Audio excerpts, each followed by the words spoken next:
The French Revolution. This is the first chapter of ninth class history. On 14th of July 1789, in the early hours of morning, a crowd of 7,000 men and women, they gathered in front of the town hall of Paris and decided to form a militia. Why to form a militia? Because they heard a rumor, they heard a news actually, and maybe that was a rumor, that the king had issued order to his troops to go and kill the people or to burn the crops kept in the fields. The people, when they heard about that news, they turned against the King Louis XVI and they decided to go and attack on the fortress prison of Bastille. Bastille, a prison in the fort that was the symbol of the despotic power of the king. That was a symbol of the cruelty of the king. So the crowd of 7,000 men and the women, they went there and they attacked on the guards. They entered in the fortress prison. They released the prisoners, and by chance that day only 7 prisoners were there. Then they entered into the other rooms and got control over the weapons which were kept by the king. As they all came out of the fortress prison, they blasted up the fort. They blasted up the fort, and with that only, that was the end of the despotic power or the cruelty of the king. As everything was over, the people collected the stone fragments. Many of the people, they took the stone fragments to keep it or to show it to their family members. Some of them, they kept the stone fragments in the museum. Some of them, they sold it out in the market in order to keep a proof with them. Yes, they were involved in that blast. They were there when they tried to end the power or the rule of Louis XVI. Now, what was the reason why people blasted the fortress prison Bastille? Why they did not like the rule of king? This we are going to study in the chapter. In 1774, a person whose name was Louis XVI of the Bourbon family, he ascended the throne at the age of 20 years. And after ascending the throne, he got married to one of the Austrian princess, Marie Antoinette. They both led a very comfortable life, very luxurious life. And one day, Louis XVI, he came to know that his treasury was empty. Now, what were the reasons why the king's treasury was empty? Let's look into the reason. Because France was involved in many of the wars for a longer period of time with the neighboring countries, a lot of money was wasted there. Second thing, they both, the king and the queen, led a very luxurious life.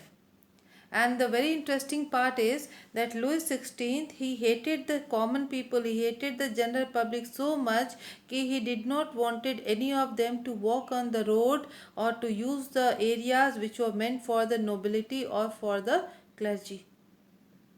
So for stopping the people to enter in that areas, he issued the order to his workers to construct a palace, a separate palace at the Versailles.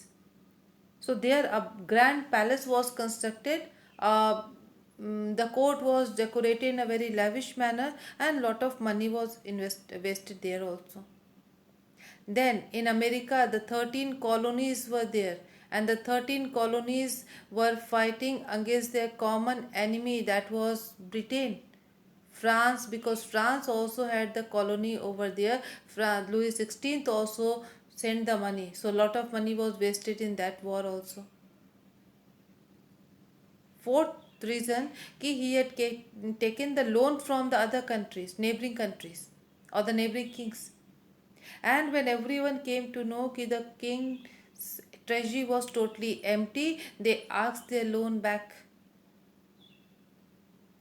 They also put a heavy rate of interest, that was 10% interest. And that was a big amount. When the king had no money to meet the expenses of the court, how to return back the loan? A big question mark was present before Louis XVI. And in order to come out of the problem, he decided to impose new taxes. Imposing new taxes, again, that was a very big challenge for him, because the king had no right to impose any of the taxes according to his own will. So before going to the other topic, let's see what was the structure of the society, how the society was divided. Now see, the French society was divided into three estates. First estate was of clergy, second estate was of nobility. They both consisted of 10% of the total population. They owned 60% of land, that is agricultural land. They did not have to pay any type of taxes, but they enjoyed all the privileges, all the facilities which were meant for them. So the first estate and the second estate, their condition was very good. But the third estate was there, and the third estate was the group of the common people. And the third estate was divided into three subgroups. The first was the group of businessmen, court officials, lawyers, doctors, means educated persons were there. Second subgroup was of the peasants and the artisans. And the third subgroup was of landless laborers, servants, slaves, landless farmers, so many were there. Out of that one, the condition of businessmen, court official, lawyers, doctors, peasants were then also better than the landless laborers. But the third estate, they consisted of 90% of the total population. They had only 40% of agriculture land. They had no facilities in the society, but they had to give every type of taxes. So the condition of the third estate was very worse. They were under the burden of taxes, and they don't have to give only one or two, they had to give different type of taxes. One is direct tax. Direct tax was of two types, which were directly paid to the church by the peasants, that was 1/10 of the agriculture produce, that was called as the tit. Tit was the first direct tax which the peasants had to give directly to the church authority, and that was the 1/10 of the total agriculture produce. Other type of direct tax was tally, that was the tax which was given directly to the king or to the state by the peasants.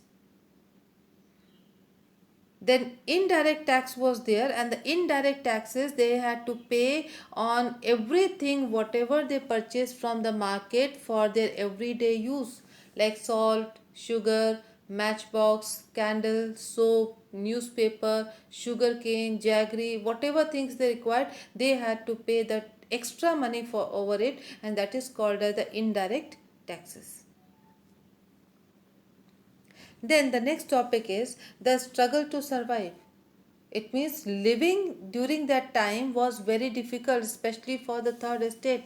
As I said, the condition of the first and the second estate was very good. The third estate, that was the landless laborers or the servants, their condition was very worse.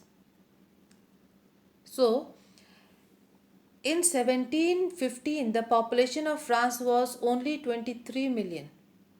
and by 1789 it increased to 28 million. As population increased, there was demand of more food grains. As population increased, demand for food grain also increased. But the land remained the same, the production remained the same. They were not able to increase the production out of that land. Then the workers, those who worked at the different places, their wages were very low. When they go to the market in order to purchase the things, what they observe is the prices of each and everything, even the bread was very high. That year there was a bad harvest. People were not able to get good crops from the field. People, when they go to the market, they were not able to purchase a thing. So the condition in which the people were not able to get the food, that situation was called as subsistence crisis.